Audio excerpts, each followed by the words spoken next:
9:08 p.m. Woo! Alright, guys. Welcome back to the semester. We're really excited to have you guys here. Thanks for coming today. I know this is not our usual meeting time. We meet on Mondays, and that will be the same for the rest of the semester. It's only on this occasion that we'll be meeting on a Wednesday. So before we get started with all the stuff that we wanted to cover today at the meeting, we're going to play a video just to welcome you back to see what is it that we have to look forward to for the rest of the semester. So let's play the video.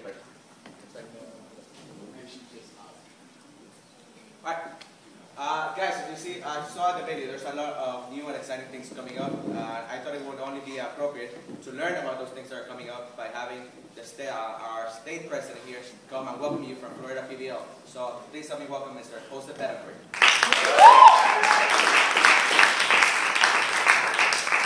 Alright, how's everyone doing tonight? Alright, first of all, let me hear the best chapter in the state. Make some noise. What about the best chapter in the nation? Well, first of all, everyone, I'm seriously so excited to be here and also part of this chapter as well. On behalf of your state officer team, we really have great things planned out at our state conference. And, you know, before we actually go to nationals, which is right here in Orlando, Florida, our home turf, and we're going to take everyone who goes to state, we need to first concentrate on states, all right?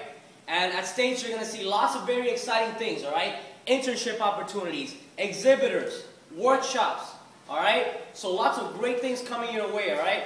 And just to let you guys know, I mean, honestly, FIU right now is the largest chapter in the state of Florida, all right? And I know we're going to continue being the largest chapter in the state of Florida, all right? And we will get Chapter of the Year this year. So if you guys have any questions on behalf of your state officer team, Emma, your state parliamentarian, and Saul, your District 5 VP, we are here to assist you, and I seriously cannot wait to see the excitement and all the great things that this chapter is going to do at states and at nationals, all right? So have a great semester, everyone, and continue electrifying.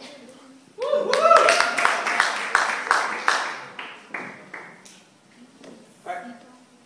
Moving on. I just passed out a document that includes the bylaws revisions that we're doing for the semester. A big part of the commitment of us here in the chapter is to ensure the future success of the chapter, not only in our year, not only as this executive board, on the upcoming years. Having said that, we have recognized the need to make some changes to the bylaws to get up to date with the speed of our organization that is trying to be successful at FBLA and here at FIU. As our bylaws dictate, I have given you a written copy of the changes that we're trying to make to those bylaws. This changes needs to be revised by the active membership, which is you guys who have paid the membership, and then will be voted at our next meeting. Do you have an extra copy of that? Yeah, sure.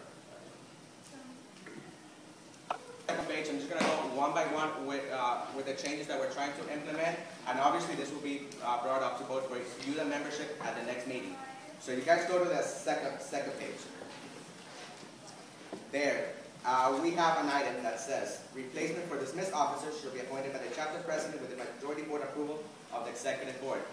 Reason for that change, we have situations along the year in which officers, for personal reasons, for health reasons, for different reasons, are not able to execute their office and leave at the middle of the semester. That creates a problem for us. Right now, under our current bylaws, going through the election process, it would take 3 weeks for an officer to assume its office. That's why this semester, having experienced that, we would like to insert some pragmatic sense into this bylaws and make this an amendment in which an officer, if it's not able to fulfill his duties or is being removed for being unable to fulfill those duties, will be appointed by the chapter president, and that candidate will be approved by the 2/3 majority of the executive board. Yes, sir. What constitutes a dismissed officer? Are you going to have some sort of way to dismiss the person, or is that going to be a one-person decision? No. in our bylaws, there's something that we include saying that there's a probation period. So an officer that is dismissed is an officer that goes through the probation period and has not been able to fulfill his duties even after being in the probation period. So that would be a dismissed officer. No, it wouldn't be up to one person being the chapter president. It will be up to the executive board. One person can bring up that person for probation period, but the executive board needs to decide if that person either gets out of probation period or it's actually brought up to a vote to be taken out of his position as a whole. Any other questions with this item? Nope? Right. If we go to Article 2, Section 1, this is another change that we're trying to implement this year. In our current bylaws, officers are elected before the State Leadership Conference. It is our belief at the Executive Board, which we revised these bylaws, that a board should be able to fulfill its duties, not only because they started the period, because they are more aware about the events that are coming up. For instance, right now, if an officer assumes office before the State Leadership Conference, they will have to prepare everything. If you're the VP of competitions, you're supposed to prepare the competitors, which were not even recruited by yourself, were recruited by the previous officer. We find that not to be pragmatic. We find that that's putting the chapter in an uncomfortable position because the people who are there are not ready to assume that role. That's why we suggest moving that period and for the officers to be elected at an annual meeting in which you, the members, get to vote, and it will be obviously before the end of the year banquet. So that gives enough period for us to train those officers, and then they'll be ready to prepare competitors for the National Leadership Conference. So that's what this revision includes. Any questions about that? No? Section 2, assuming their duties. So this goes hand in hand with the changes. Obviously, if they are not elected before the State Leadership Conference, they will assume their duties at the end of the year ceremony. This will be the new timeline in which they will assume their duties. Keep moving to the next page. Section 7, Vice President of Fellowship. Vice President of Fellowship is a position that we've implemented in our chapter for the first 3 years. We recognize the value of the Vice President's position, and it is our opinion that those duties could be fulfilled by the same person that takes upon Vice President of Special Events. We believe that the title of Vice President means a lot, and that's why we have decided to include those duties under the Vice President of Special Events. So under our current revision, we'll be eliminating that position as a whole and transferring the duties to the Vice President of Special Events. Any questions about that? No? Moving on. Vice President of Public Relations. Last year, we ran into a situation in which we had a reporter and not a Vice President of Public Relations. The Executive Board at the time decided to move with transferring the duties of the Vice President of Public Relations to the reporter without adjusting its proper title. This year we want to fix that, and if that position is indeed going to include the duties of the Vice President of Public Relations, then its proper title should be Vice President of Public Relations.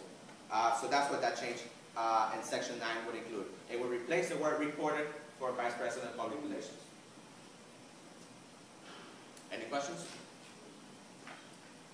Section 10. This involves the creation of a new position. We at FBLA are committed towards professional development. While we have fulfilled that role during the entire E-board, we believe that it is time for a chapter that is growth and a chapter that wants to do better to have its own position for Vice President of Professional Development. Someone who actually looks at your interests, asks you, what do you want? Who do you want to see? What speakers do you want to see at the meetings? And then fulfill those interests. And that's a position.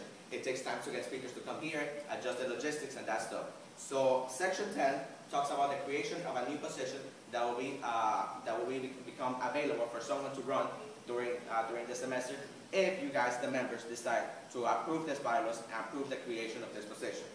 So the Vice President of Professional Development shall facilitate the coordination of all aspects and details pertaining to chapters' professional development events, assemble and distribute the members' periodical updates regarding professional events in the school and the community, and solicit input from chapter members regarding speakers for upcoming events and general meetings.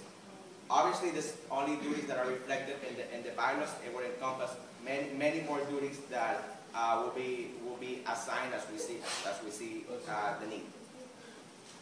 Any questions about that? No? Alright. So that's the first set of changes that we have said. You guys will keep that document, something that we have done.